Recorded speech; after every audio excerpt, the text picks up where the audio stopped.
نہ صرف پاکستان بلکہ پوری دنیا کے انتظامی معاملات مسیحیوں کی دعاؤں کے ساتھ چل رہے ہیں. جب تک کلیسیا پلانٹ ارتھ پر موجود ہے، کلیسیا کی دعاؤں کے ساتھ معاملات، جہاں شیطان بگاڑتا ہے وہاں کلیسیا کی دعاؤں کے ساتھ خدا انٹرفیئر کر کے معاملات کو سیٹل کر دیتا ہے.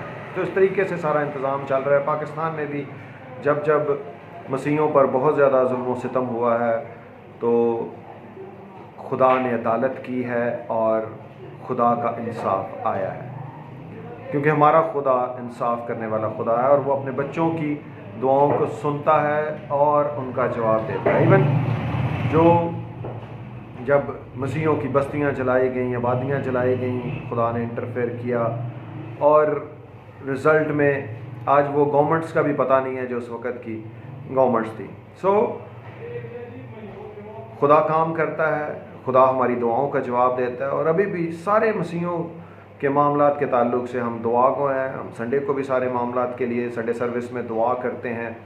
اور ابھی بھی جو ملکی حالات میں جو بڑے بڑے معاملات چل رہے ہیں ہم ان کے لیے دعا گو ہیں. اور ہمارا ایمان ہے کہ خدا اپنی قدرت کو، اپنے جلال کو ظاہر کرے گا اور انٹرفیئر کرے گا. کانسٹیٹیوشن بک ہم پڑھ رہے ہیں. میں خداوند یسوع مسیح کا شاگرد عمر میسی ایک دفعہ پھر خدا کے پاک کلام کے ساتھ آپ کے سامنے موجود ہوں.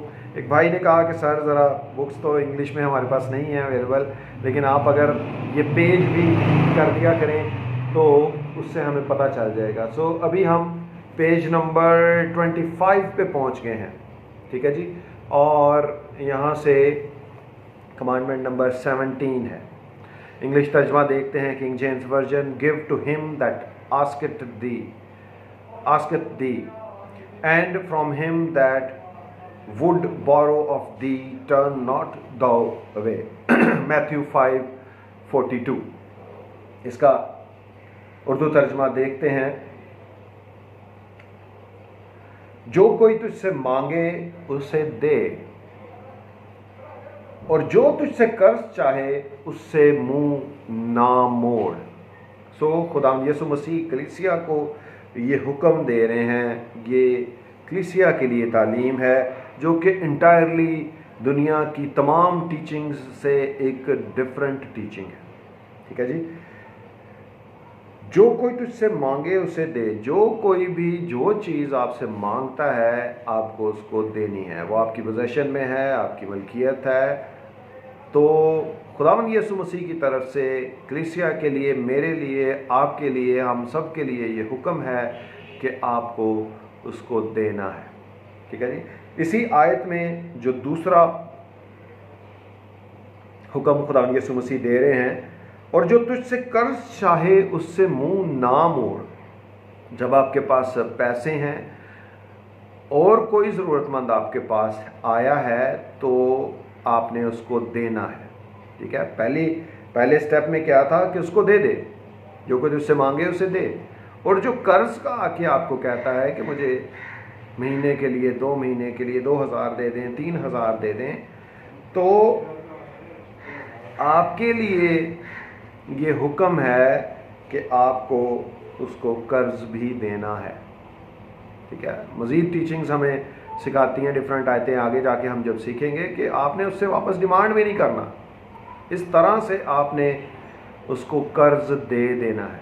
یہ خداوند یسوع مسیح کا حکم ہے کلیسیا کے لیے، ٹھیک ہے.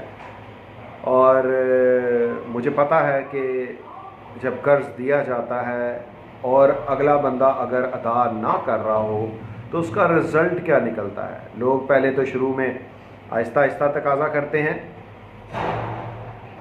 پیار محبت سے مانگتے ہیں واپس. جب اس سے نہ دیا جا رہا ہو پھر تھوڑے سخت ہوتے ہیں. پھر اس کے بعد لڑائی، مار کٹائی اور بھی بہت کچھ چلتا ہے. عدالتوں میں کیس چلتے ہیں کہ ہمارا پیسہ اس نے لیا تھا، قرض لیا تھا اور اس نے واپس نہیں کیا. اسی لیے انجیل مقدس کی تعلیم یہ ہے کہ آپ کو واپس مانگنا بھی نہیں ہے، اس کو دے دینا ہے، ٹھیک ہے. اور جس سے آپ ریلیکس بھی رہو گے. ایک تو آپ خدا کے کلام پر عمل کرو گے، خدا کی خاطر اس کلام پر جب عمل کر کے آپ قربانی دو گے تو خدا آپ سے خوش ہوگا، ٹھیک ہے جی. اس طریقے سے آپ کو اپنے تعلقات بھی نہیں گنوانے پڑیں گے. جب آپ اس کو دے دو گے تو آپ کے تعلقات قائم رہیں گے اور